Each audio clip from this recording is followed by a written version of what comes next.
Bom dia, meus queridos. Vamos começar, né? Vamos começar a nossa escola bíblica dominical.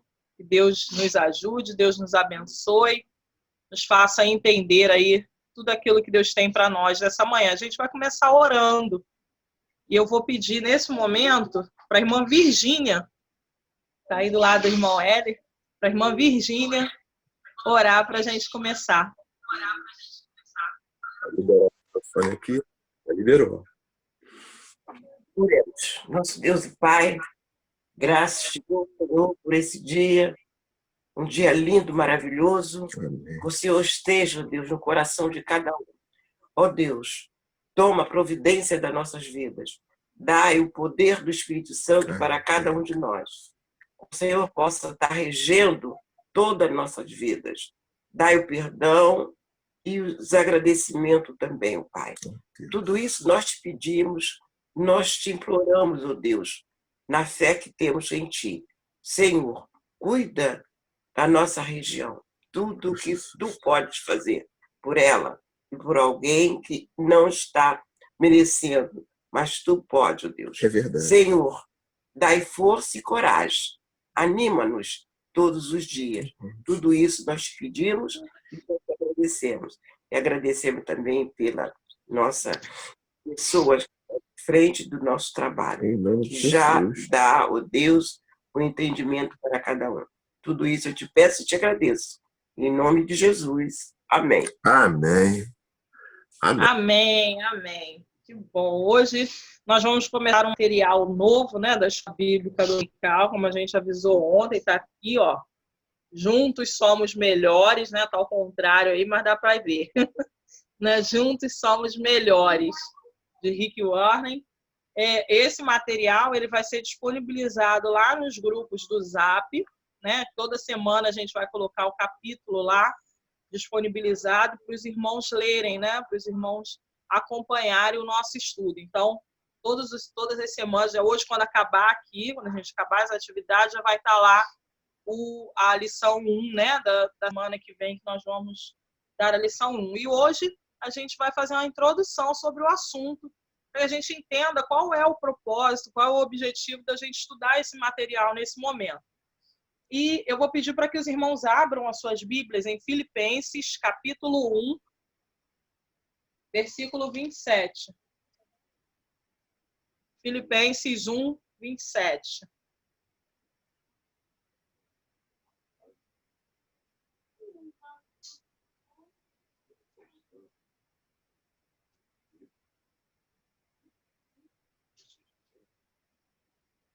Filipenses 1, 27.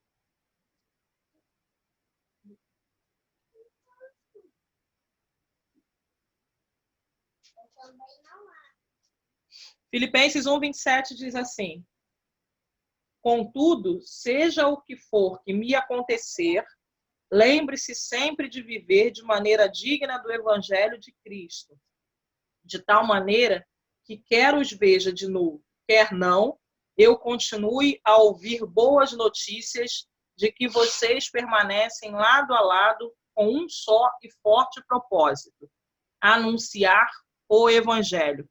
Vou ler novamente o versículo 27. Contudo, seja o que for que me acontecer, lembre-se sempre de viver de maneira digna do Evangelho de Cristo, de tal maneira que quer os veja de novo, quer não, eu continue a ouvir boas notícias de que vocês permanecem lado a lado com um só e forte propósito: anunciar o Evangelho. Paulo, escrevendo sua carta aos Filipenses, ele tem aí a preocupação, né, com esses irmãos em Cristo, de que, independente da circunstância, independente do que estava acontecendo no contexto cristão naquele momento, que eles se mantivessem firmes no propósito. Paulo recebe a notícia de outras igrejas, né, a quais ele passou, Colossenses, lá, né, o povo de Colossos, o pessoal lá de Corinto, né, ele começa a receber as notícias e as informações a respeito de como eles estavam se comportando, e ele começa a distribuir suas cartas para que a unidade cristã continuasse, para que eles continuassem firmes no propósito que era anunciar o evangelho. E aí Paulo escreve essa carta aos Filipenses, já preso, né? já aprisionado, e ele escreve essa carta e diz a eles, independente do que aconteça, independente da circunstância, quer eu encontre vocês de novo ou não, eu quero ouvir boas notícias de que vocês continuam unidos, continuam firmes, anunciando o evangelho. Nós vamos estudar nos próximas 40 lições, né? São 40 lições desse material que a gente vai ter. Nós vamos estudar a respeito de juntos somos melhores. A gente conseguiu perceber aí, né, desse período de quarentena, principalmente mais evidenciado na última semana, o quanto nós somos capazes de fazer grandes coisas nas mãos do Senhor quando a gente se mantém unidos, né?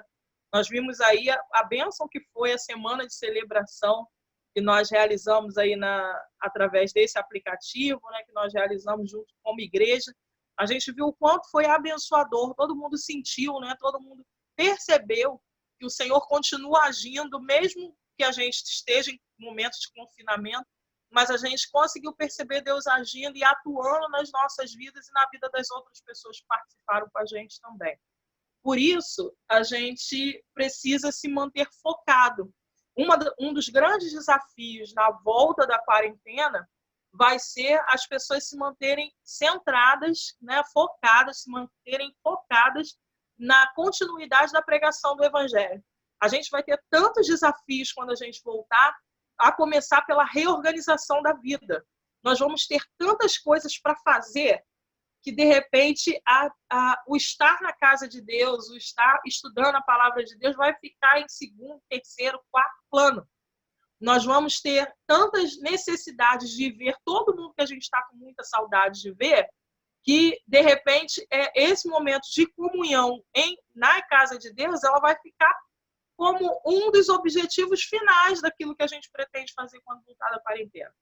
E aí a gente tem esse grande desafio de se manter focado, de se manter aí olhando para aquilo que realmente é o nosso propósito. Na última lição, domingo passado, né, que foi, na verdade, o início da semana da celebração, eu falei que eu aprendi, né, ouvi em alguma palestra, em uma live dessas, que só existe prioridade, só se conjuga, só se fala no singular. Porque quando se, né, coloca no plural, deixa de ser prioridade, viram necessidade. A nossa prioridade precisa ser anunciar o Evangelho. A gente precisa se manter focado nisso. E aí essas palavras de Paulo, elas cabem muito bem nos nossos dias hoje. Espero que, ao ver vocês ou não ver vocês, que a gente continue focado em anunciar o Evangelho. A gente não sabe quanto tempo vai ficar ainda de quarentena, quanto tempo ainda ficaremos impedidos de estarmos juntos na casa de Deus, mas que o nosso foco seja continuamente anunciar o Evangelho. E aí, esse é o objetivo dos estudos desse material que a gente vai começar a estudar a partir de hoje. O objetivo de mostrar que Deus nos fez com propósitos bem definidos para abençoar a vida de outras pessoas. Deus não nos fez para vivermos ilhados, né, solitários. Deus nos fez para vivermos em atitudes que abençoem outras vidas. Nós estamos em isolamento, mas nós não podemos nos tornar solitários, né, ermitões. Nós precisamos, mesmo estando em isolamento, entender que nós temos hoje uma abrangência de esferas de relacionamento existindo. Nós temos pelo menos 3, 4 esferas de relacionamento que a gente precisa manter. A primeira é o mais evidenciado, que é o relacionamento com as pessoas que estão na nossa casa. Nós temos obrigação de testemunhar o Evangelho que cremos com as pessoas que estão na nossa casa. Mesmo que as pessoas que estão na nossa casa também sejam servos em Cristo Jesus. Nós temos responsabilidades cristãs com quem mora com a gente. Então, a gente precisa continuar exercendo a nossa fé também na nossa casa. E hoje, mais evidenciada ainda, né? As pessoas estão com dificuldades de conviver, de se relacionar, porque não tiveram o hábito, né? Já estavam sem o hábito aí, né? Querendo pegar o pescoço, né, irmão Éder? Querendo pegar o pescoço do outro aí. Mas a gente precisa entender que nós temos responsabilidade cristã também com quem está perto da gente. E essa esfera vai se ampliando, porque a gente tem aí as responsabilidades com os nossos familiares, que mesmo que a gente não tenha contato físico com os nossos outros familiares, além dos que estão na nossa casa, mas com os nossos outros familiares, nós nos mantemos em contato de alguma forma. Então, ou a gente está ligando, ou a gente está fazendo vídeo, ou a gente está mandando mensagem, ou a gente está mandando notícia, sinal de fumaça, né? Fazendo alguma coisa para se manter em contato. Nós temos responsabilidade cristã com esses também. Nós temos responsabilidade cristã com a nossa igreja. A gente precisa continuar testemunhando que pertencemos ao corpo de Cristo. Não é porque não estamos nos reunindo na igreja que a gente perde a identidade cristã. Né? Pelo contrário, nós pertencemos ao corpo de Cristo, a uma unidade do corpo de Cristo em algum lugar. E aí a gente precisa se manter, então, aí, ativo nesse lugar. E aí, quando eu me falo de se manter ativo, é óbvio que eu estou tratando das nossas responsabilidades cristãs com a igreja a qual nós pertencemos, ao qual nós congregamos, somos membros.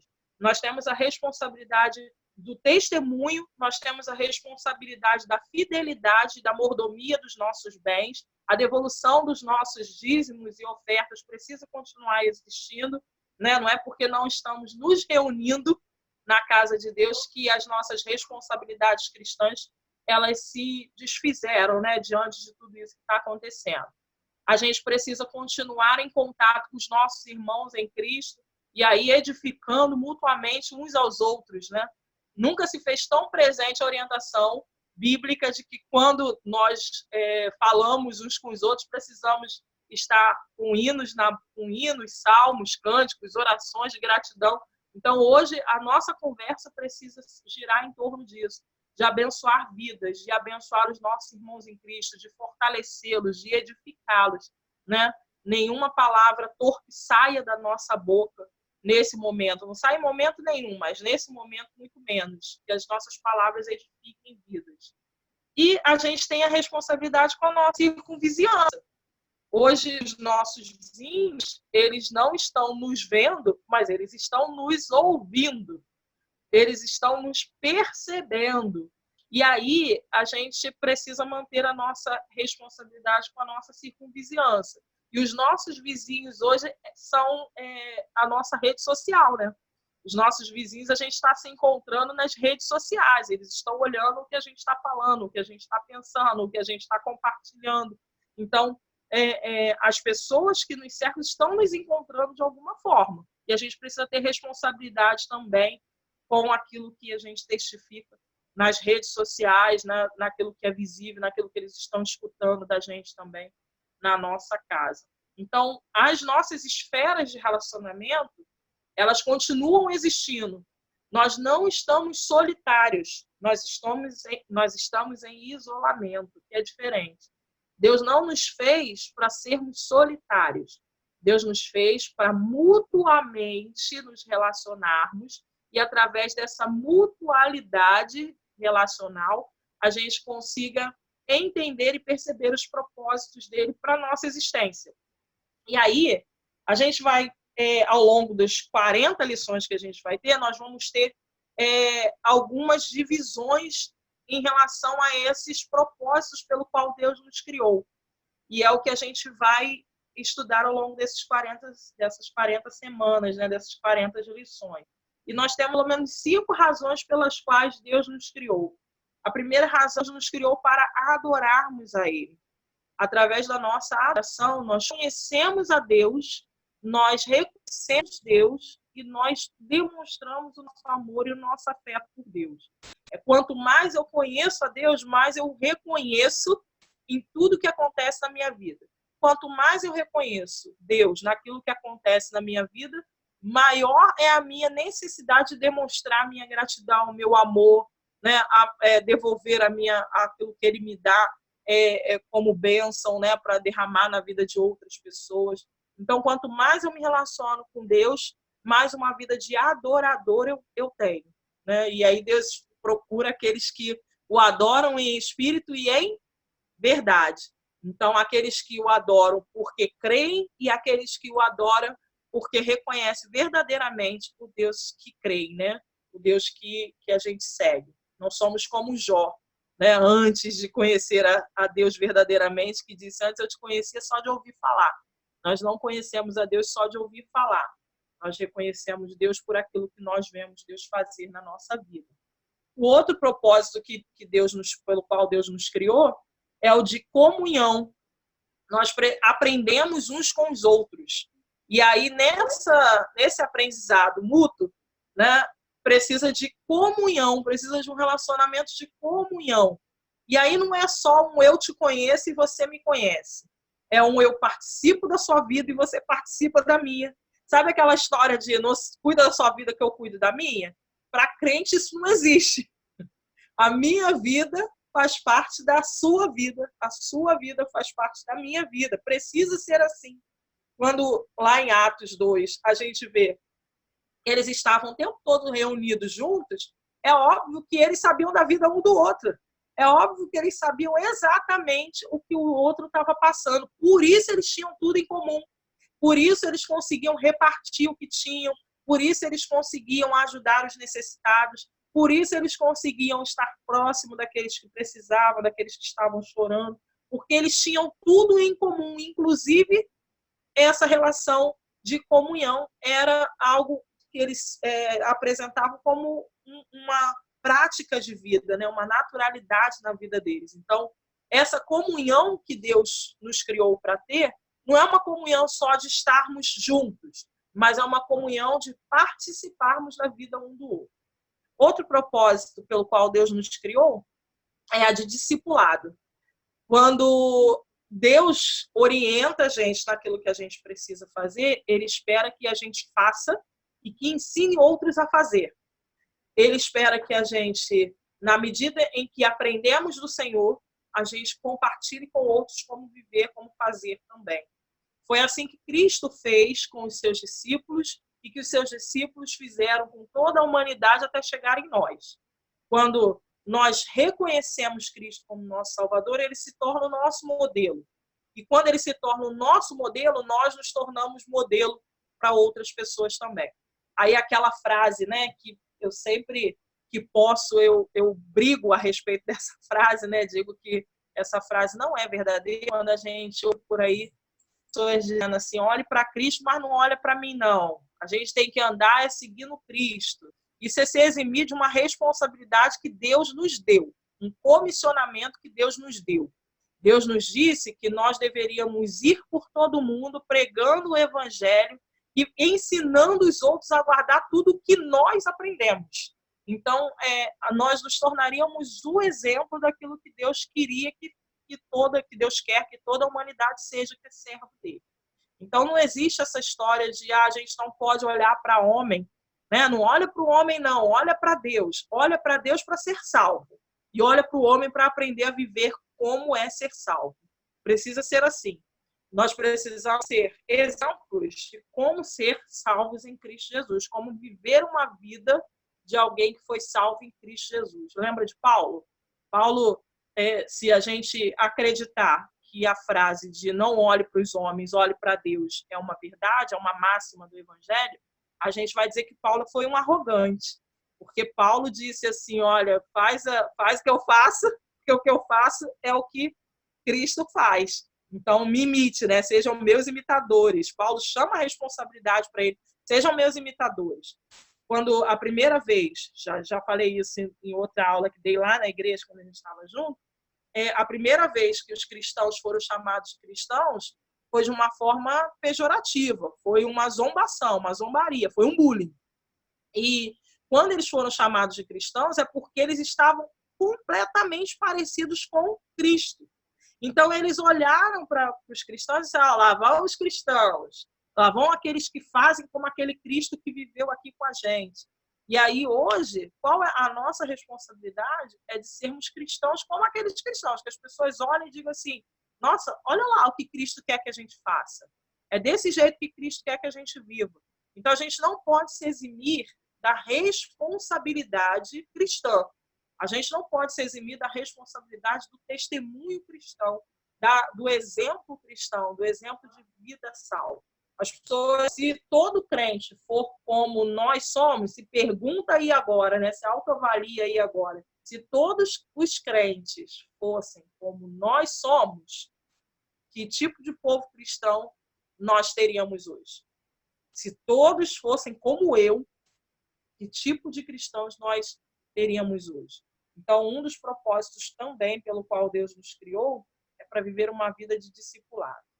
Outro propósito é para viver uma vida de ministério. Ministério é serviço. Todo serviço prestado em prol da obra de Deus a gente reconhece como ministério. Isso é ministério. E aí, o ministério é exercido através do uso dos nossos talentos, né? Nós temos vários talentos naturais e vários talentos que são dons que Deus nos distribuiu, de acordo com a necessidade do povo de Deus em cada momento. Olha que lindo que é a ação do Espírito Santo na distribuição dos dons, né? Eu me perguntei algumas vezes assim, né? E aí, eu acho que é o Darling que está hoje aí? Acho que é, né? Acho que é o Darling que está na mesa do som aí, né? Na multimídia aí. Meu Deus, às vezes assim, onde estava esse menino aí? Onde estava o Darling? Que eu não conheço o Darling tecnológico aí. A gente tem talentos que Deus usa para o reino dele, na obra dele, na hora certa, no momento certo. Né? Você já parou para pensar que aquilo que você sabe fazer está no lugar certo, na hora certa, em que alguém precisa?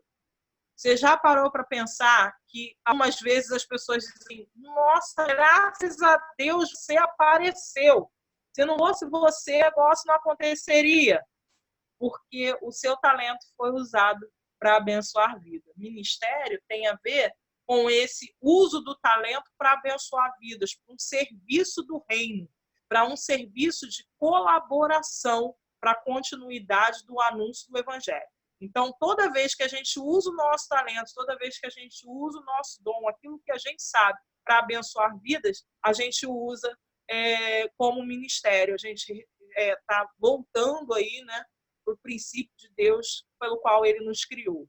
Qual é o nosso talento? O que a gente sabe fazer muito bem? Eu lembro que uma vez conversando com uma irmã bem idosa, ela tinha muito prazer em fazer o trabalho voluntário de fazer comida para as pessoas que faziam mutirão na igreja, sejam missionários, eram pessoas, né, que estavam fazendo alguma coisa, alguma atividade, ela fazia comida e levava comida para o pessoal.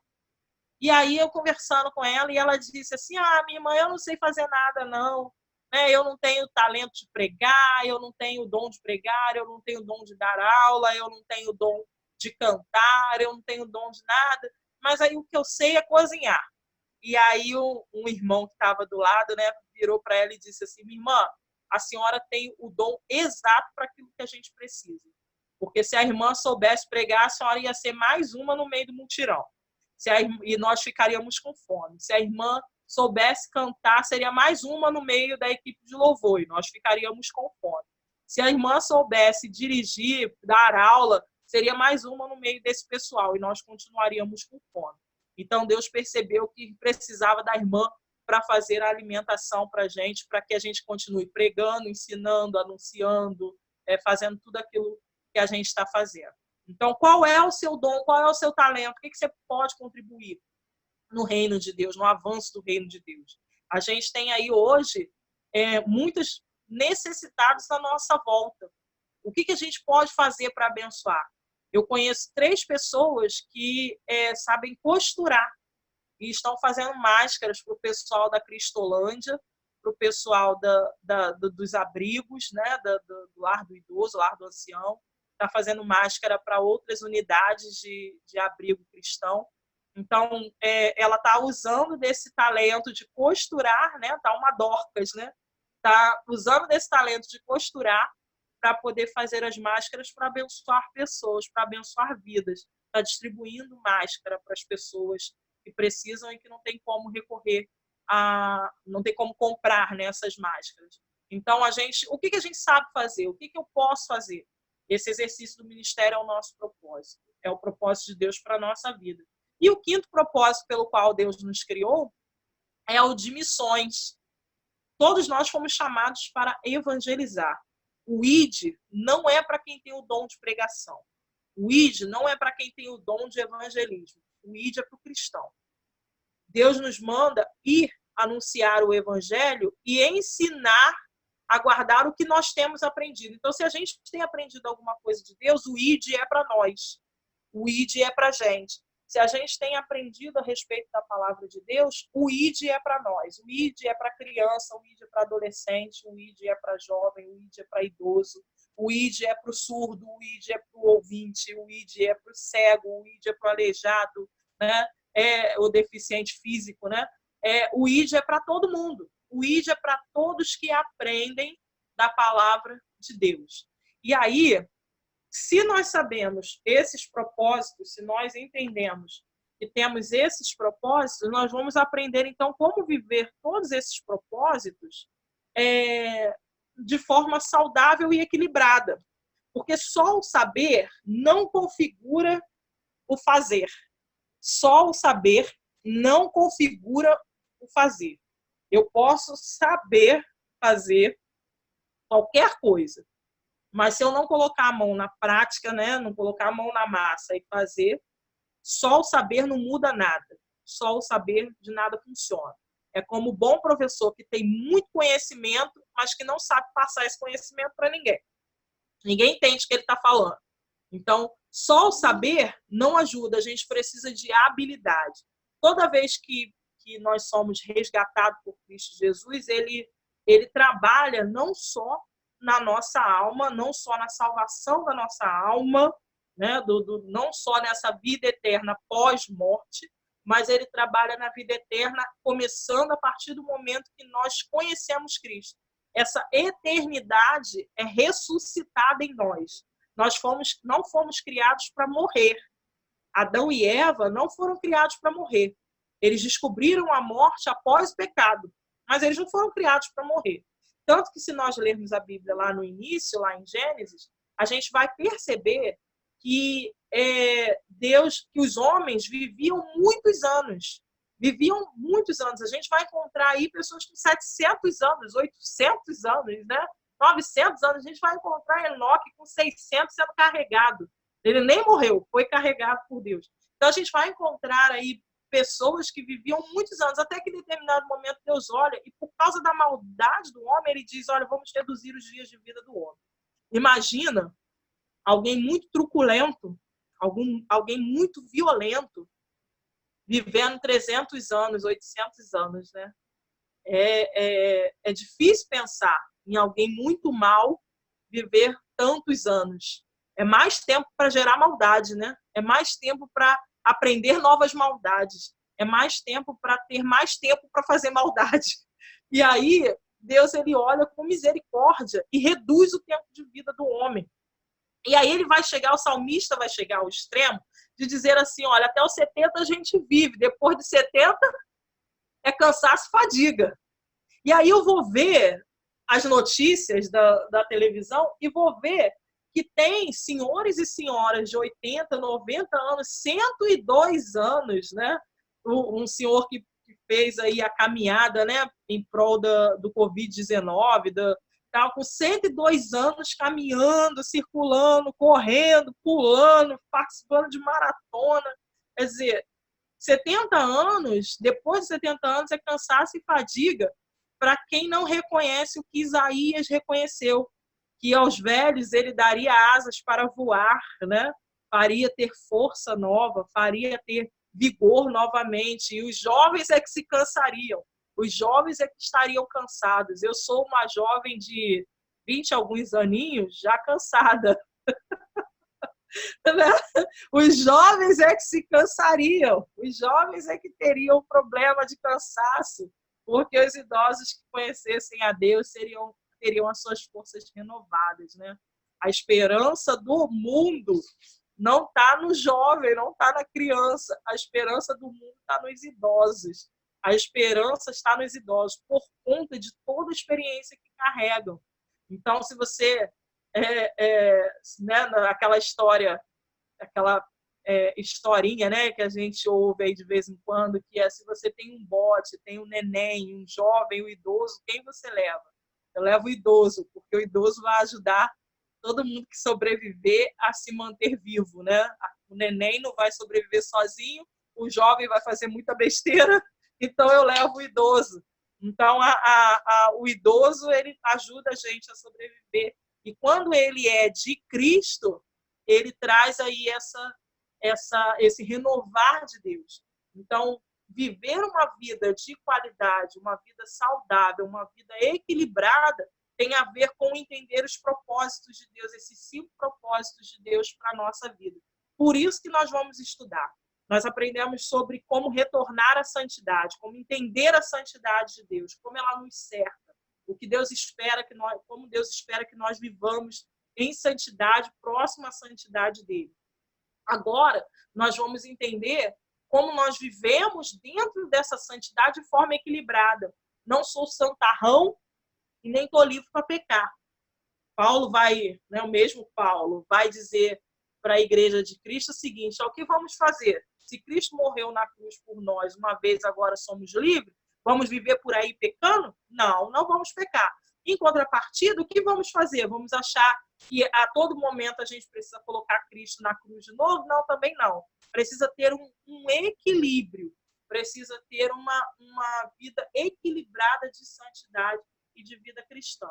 E aí nós vamos entender que tudo aquilo que Deus espera de nós está fundamentado em dois princípios. O primeiro é que quanto mais nós nos aprofundamos na comunhão e no amor em nossa igreja, mais a gente entende o propósito de Deus para a nossa vida. Quanto mais nos aprofundamos no entendimento da comunhão, da necessidade da comunhão e do amor com a nossa igreja, com a igreja de Cristo, com o corpo de Cristo, mais a gente entende o que Deus espera de nós. O segundo princípio é que quando nós alcançamos esse amor que Deus espera que nós tenhamos uns pelos outros, nós nos aproximamos mais ainda do propósito de Deus. Então, tem a ver com, sem que nós estejamos juntos, não existe evangelho na terra. Não existe possibilidade da pregação do evangelho acontecer sem que os homens, sem que nós, que já conhecemos Cristo, entendamos o amor de Cristo por nós, manifestado através do nosso amor uns pelos outros. Nisto conhecereis que sois meus discípulos, quando vos amardes uns aos outros. A característica que marca a nossa vida, a característica que deve marcar o nosso relacionamento é de amor. E aí, como é que esses propósitos acontecem? Primeiro, nós vamos entender que juntos nós temos melhor comunhão. A comunhão, ela é diferente de relacionamento, sabia? Comunhão não tem a ver com relacionamento. Nós temos comunhão com a igreja lá na Angola. E a gente não conhece ninguém da Angola. Né? Quem sabe a gente conhece um missionário que está na Angola, mas a gente não conhece, via de regra, a gente não tem contato com ninguém da Angola. Mas nós temos comunhão. Comunhão tem a ver com koinonia, que significa estar comprometido mutuamente. Quando nós fazemos a campanha de missões mundiais, né, irmão Ednei? Fazemos a campanha de missões mundiais e ofertamos para abençoar os irmãos que estão na Angola anunciando o evangelho, nós estamos em comunhão, comprometidos com esse relacionamento que eles têm lá através da pregação do evangelho. Então, comunhão tem a ver com koinonia, não tem a ver com contato, não tem a ver com relacionamento de a gente bater papo, da gente passar um dia tomando chazinho junto, não tem a ver com isso, tem a ver com comprometimento mútuo. E quando nós temos comunhão em Cristo Jesus, ele nos liga numa comunhão através dele. O meu compromisso com todos os irmãos é o compromisso que Cristo tem com a minha vida. Cristo cuida de mim. Então, o meu compromisso é cuidar dos irmãos. Cristo me abençoa. Então, o meu compromisso é abençoar os irmãos. Cristo fala comigo da palavra dele. Então, o meu compromisso é anunciar a palavra dele.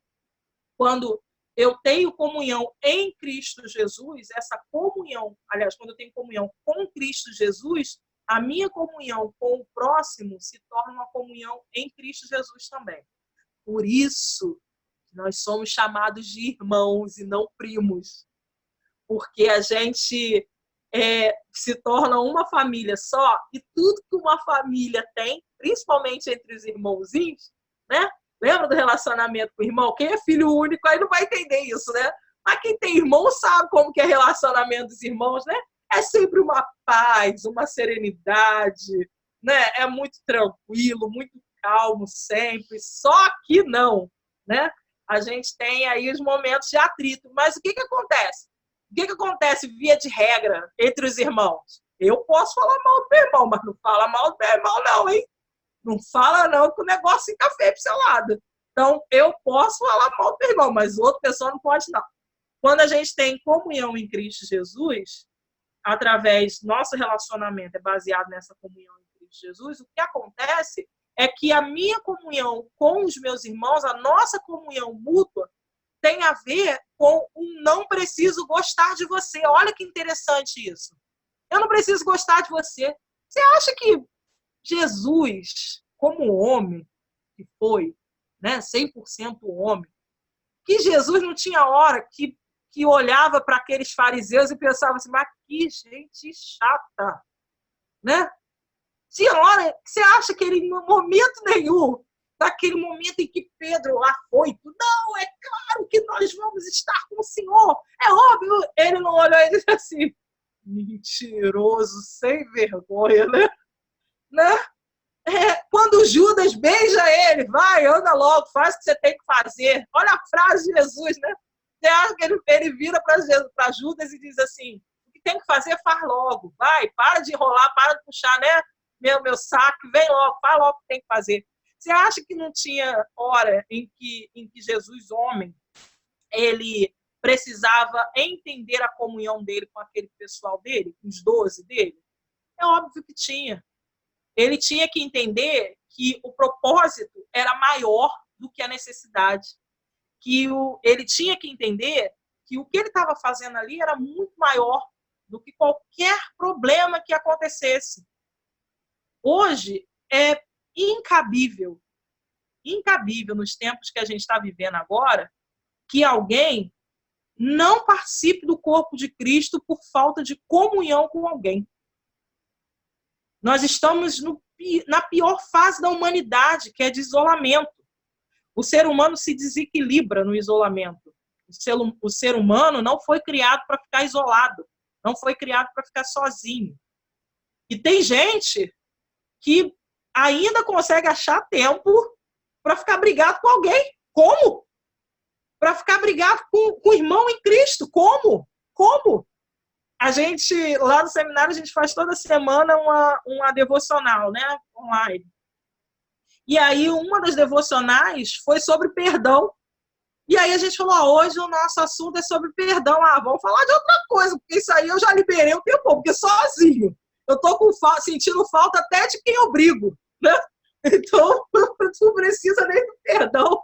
Já liberei perdão, até quem eu não me entendo, eu quero ver, eu quero abraçar, quero beijar, quero pedir, né? Pega no meu pé de novo, me turma de novo, por favor. Então, não existe, cabe. Quando a gente entende a necessidade, quando a gente entende a prioridade, a necessidade fica fora da nossa rotina de vida, fica fora do nosso padrão de vida. A gente precisa manter a comunhão em Cristo. Juntos, nós temos melhor comunhão quando nós estamos juntos. Não precisa ser fisicamente, quando essa comunhão tem a ver com a koinonia. Quando essa comunhão tem a ver com enxergar ou estar comprometido com a prioridade que é anunciar o evangelho. Paulo vai dizer, se eu ver vocês ou não ver, não importa. Eu quero saber que vocês estão anunciando o evangelho. É alguém que entende assim, comigo ou semigo, façam o que precisa ser feito. E aí a gente precisa chegar nesse nível de entendimento da prioridade de anunciar o evangelho, né? a gente entende também que juntos nós crescemos melhor. Você sabe como é que a planta cresce? Você sabe como é que a planta cresce? Eu não entendo nada de cuidar de planta, mas a gente aprende na escola como é que a planta cresce, né? A planta precisa de água, é limpo. A planta precisa de sol, né, de luz, é limpo. A planta precisa de cuidados, né, carinho lá da pessoa que cuida, ficar conversando com ela. Eu acho que precisa disso também, né? Porque tem gente que conversa com planta, então deve precisar disso também. E aí precisa disso. Isso é bacana, isso é legal, isso é bom. Mas a planta precisa de um negócio que não é tão limpo, não é tão bacana e não é tão bom. Isso aqui é adubo. Você sabe o que é feito o adubo?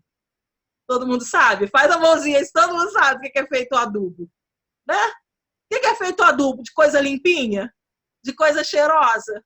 De coisa bacana? Não, não é. Né? Para quem nunca mexeu com planta ou que não tem a menor habilidade, adubo é feito de esterco. Olha que negócio. Para crescer, a planta precisa disso, gente. A planta precisa disso. E nós somos comparados por Cristo com uma plantinha, que ele diz lá, né, lá no Evangelho, que nós crescemos juntos com, né, existem dois créditos de flores, né, o trigo e o joio. E aí nós somos o trigo. Amém? Amém? Amém, né? Nós somos o trigo. O trigo, ele precisa de 3 vezes mais adubo do que qualquer outra planta. É um cereal tão fino, mas tão fino, tão sensível, que se a terra não for extremamente adubada, preparada, ele não cresce, ele não produz.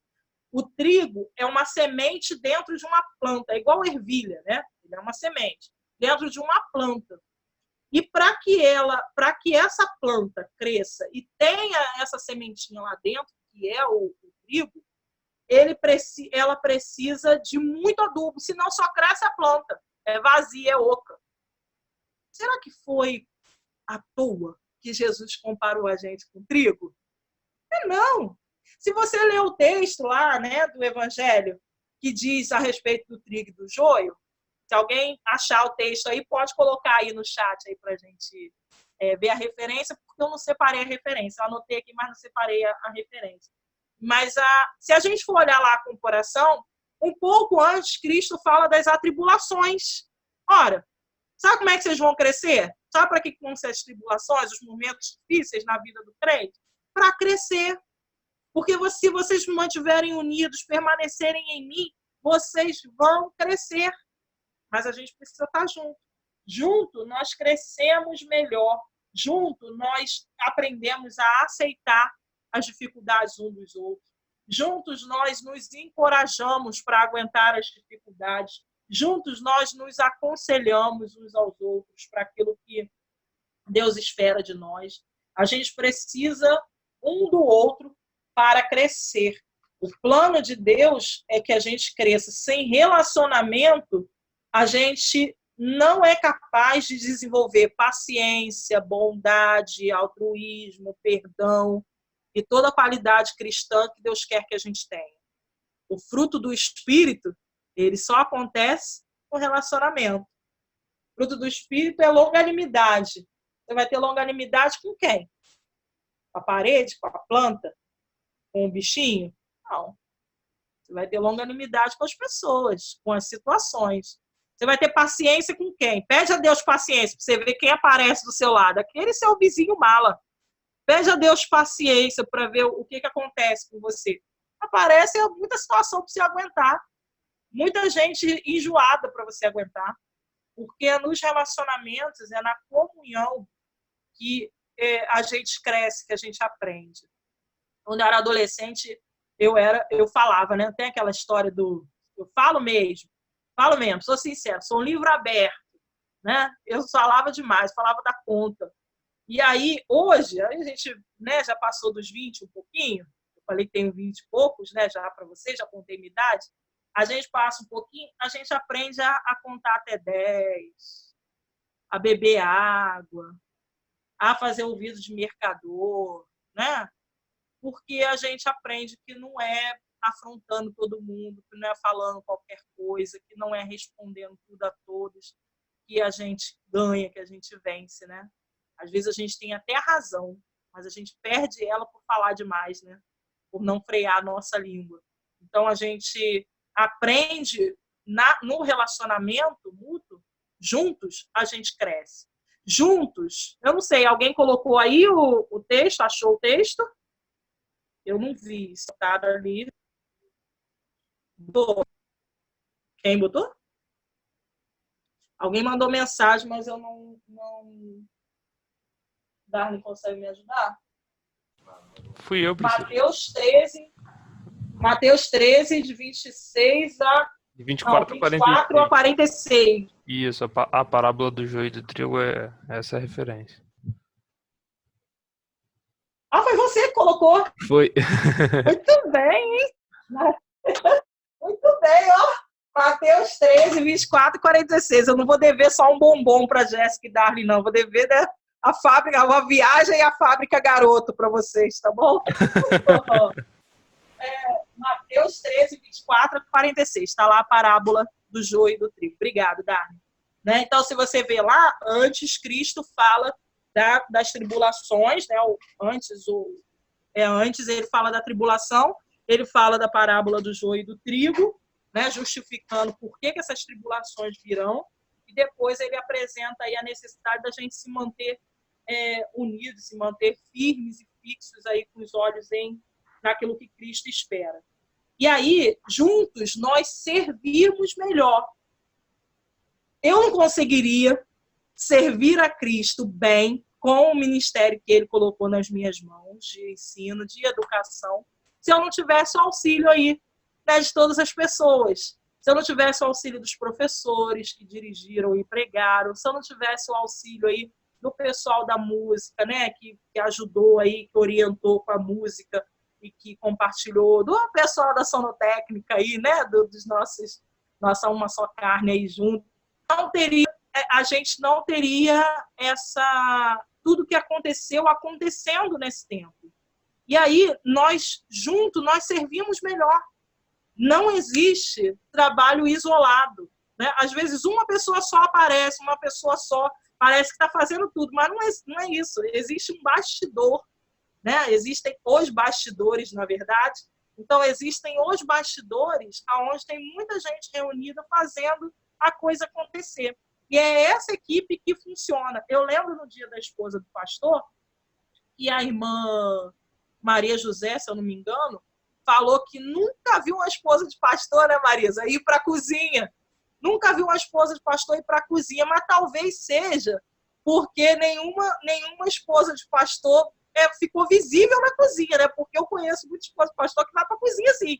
Mas na hora do culto ela tem que estar bonitona. Você senta do lado dela, tá com cheiro de alho, Marisa. Né? Mas ela estava lá na cozinha antes dos irmãos chegarem, ela estava lá na cozinha, né?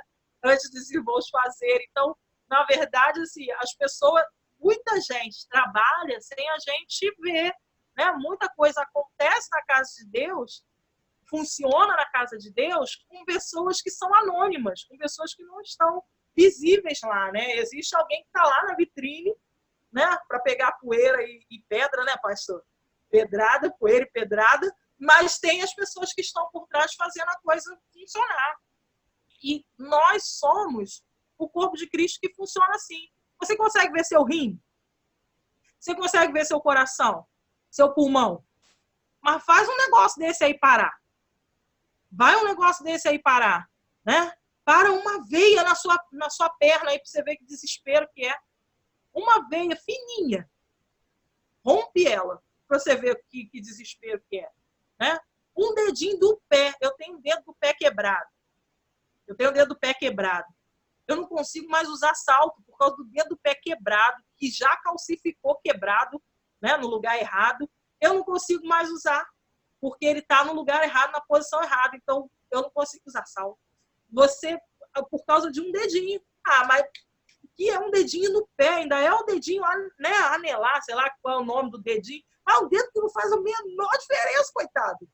Mas ele está lá quebrado, colocado no lugar errado. Quando a gente entende que juntos nós servimos melhor, a gente consegue entender que quem está à nossa volta, quem está junto com a gente, é importante. Seja ele de grande porte no trabalho, ou seja ele de um porte menor no trabalho, mas é importante também, sabe? Vir aqui e participar dessa gravação não te faz menos importante do que quem produziu tudo para acontecer aqui hoje, sabe? Participar e assistir hoje não faz diferença, não faz você melhor ou pior, né? Você está falando ou não faz pior, porque nós estamos juntos servindo a Deus. Nossa conexão aí, nossa ligação, nosso momento juntos aí, nos proporciona a utilização dos nossos talentos. Os nossos talentos bem desenvolvidos fazem com que o trabalho de Deus funcione melhor. Juntos, nós adoramos melhor. Como é bonito, né? A gente vê. Eu não tenho nada contra ao culto gravado, não, sabe, pastor? Eu só não tenho a favor. Tem nada contra, eu só não tenho a favor do culto gravado, né? Mas como é muito melhor o ao vivo, né? Como é muito melhor a gente estar junto aí. E em algum momento, algumas pessoas falaram assim, nossa, é muito legal, mesmo de vez em quando, né, ficando assim, as pessoas sem saber muito o que está fazendo, o que fazer, para onde olhar, o que fazer, mas é muito legal o culto ao vivo. É legal o culto ao vivo porque a gente consegue se sentir no culto. A gente consegue deixar de ser espectador e se transforma em colaborador do culto ou como executor do culto. No culto, só tem um espectador, que é Deus, né? Eu poderia dizer que eram três, né? Mas Deus é um só. Então, é Deus em toda a sua santidade, né? Deus é o único espectador do culto. Nós somos os atores. Nós somos aqueles que fazemos o culto acontecer. Nós que prestamos, né, a atenção a Deus. Aí a Leila está dizendo aí, ao vivo, nada tira a sua atenção. É isso mesmo, a gente se concentra naquilo que está sendo falado, né? No gravado, a gente deixa lá tocando e vai fazendo outras coisas, ninguém está vendo mesmo, né? Mas a gente precisa entender que tanto no ao vivo quanto no gravado, nós não somos espectadores do culto. Nós somos os colaboradores, nós somos os atuantes no culto. É nós que prestamos culto para Deus. Então não tem aquela coisa do eu não gostei da irmãzinha cantando, eu não gostei, a irmãzinha não foi, o irmãozinho não foi bem, né? Porque a gente não está fazendo um para o outro, nós estamos fazendo para Deus. E aí eu colaboro de alguma forma para que as coisas fluam, né? Quando eu vejo que o irmãozinho está cantando com dificuldade, ao invés de criticar o irmãozinho, eu oro, né? Eu peço a Deus para que Deus ajude ele a se concentrar para cantar melhor, para que mesmo ele com a dificuldade dele, a mensagem não seja interrompida. Quando eu vejo a mensagem meio emboladinha, meio diferente, eu não critico o irmão ou a irmã, eu oro, peço, Senhor, está falando da tua palavra, então que ela não volte vazia, porque eu estou participando disso, eu não estou assistindo, sou crítico, né? Tem aquela história do crítico de audiência, né? Que a gente fica lá olhando, aqui não está muito bom, e vai ser uma das dificuldades que a gente vai ter quando voltar também, né? As pessoas estão assistindo tanto culto online, tantas lives boas, que depois vão voltar tudo crítico de audiência, né? Então, a gente precisa ter esse cuidado. E, por último, juntos nós alcançamos outras pessoas. Você já pensou, gente, o que Deus fez essa semana? Trouxe o irmão lá de... não sei se ele está aí, o Juarez, acho que não, né? Da onde ele é? De onde ele era? Não lembro. Longe, né? Era de longe. De onde? Ele... Fala, Leninha, de onde ele era? Cabo Frio. Cabo Frio, gente. Você imagina o irmãozinho vir de Cabo Frio todo dia participar do nosso culto, pastor? Olha que legal isso. Você imagina isso. Você imagina, né? O irmãozinho vindo lá. Imagina a Mariana. Gente, eu não vi Mariana ontem. Eu estava tão preocupada com a irmã da Leninha, né? A Leia. Não sei se ela está aí hoje, né? Mas estava tão preocupada com a Leia que eu não vi Mariana. Meu pai falou assim, da onde era aquela menina lá que ela estava em outro país? Eu falei, que menina de outro país? Aí ele tinha uma menina de outro país. Aí eu fui ver na foto, tinha a Mariana. Eu falei, gente, Mariana lá de Nova Zelândia. Olha que negócio engraçado, com horas de diferença, né, de fuso horário, e a Mariana com a gente no culto. É bênção de Deus quando a gente se junta, a gente alcança outras pessoas. A gente alcançou, né, o colega do Gilberto, que veio durante a semana para o culto. A gente alcançou aí algumas educadoras amigas minhas aí, entrou no culto aí durante a semana. A gente alcançou outras pessoas, a gente ficou perto de Joyce, né, Joyce? Nesses dias aí. Olha quanta coisa boa acontece quando a gente se junta. Por isso é tão importante a gente estudar.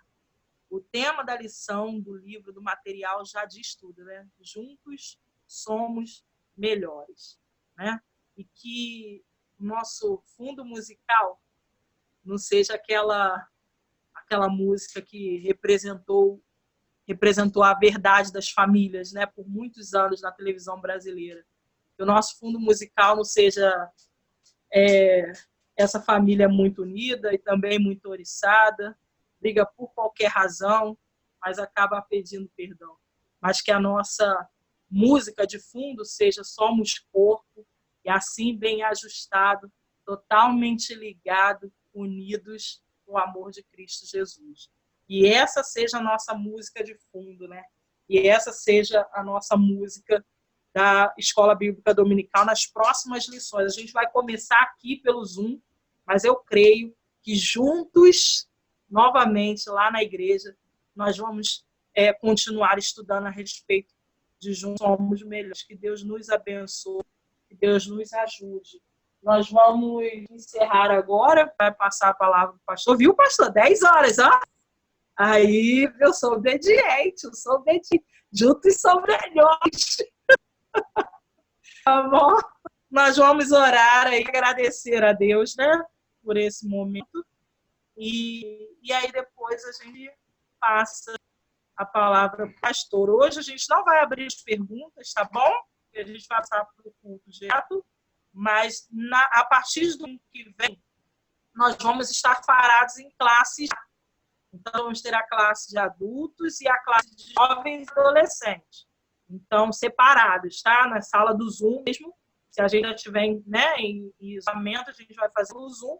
E aí a gente vai estar separado. E aí, lá nas salas, o professor vai deixar você participar, falar, tá bom? Mas hoje a gente não vai ter aí a participação na ED, para que a gente comece o culto logo em seguida. Então, nós vamos orar, e aí eu passo a palavra aí para o pastor, tá bom? Vamos orar?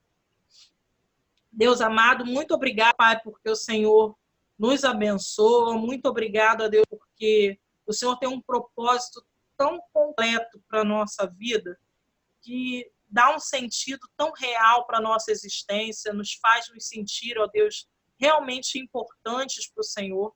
Nós não fomos colocados nesse mundo, ó Deus, para vivermos de acordo com o que as circunstâncias ditam, mas nós fomos criados com um propósito bem definido no seu coração. E não tem nada, ó Deus, que o mundo faça, que o pecado comprometa, que faça com que esses propósitos que o Senhor tem para a nossa vida diminuam a sua importância. Muito obrigado porque o Senhor não desistiu de nós, mesmo quando muitas das vezes nós desistimos, ó Deus, de seguir o Senhor. Que o Senhor nos ajude, Deus, ao longo desse período que estudaremos sobre esse material. Que o Senhor ajude cada professor, ajude cada aluno, ó Deus, na participação. Nos ajude os nossos aparelhos também, ó Deus. Que o Senhor abençoe os nossos aparelhos tecnológicos enquanto dependemos dele nesse período de quarentena. Que o Senhor nos ajude, ó Deus, a mantermos fixos naquilo que é prioridade, aquilo que precisa ser prioridade na nossa vida, que é a pregação do Teu Evangelho. Que mesmo em isolamento, a gente continue anunciando o Teu Evangelho a todas as pessoas, de dentro da nossa casa e de fora dela também. Em nome de Jesus, te pedimos e te agradecemos hoje e sempre. Amém.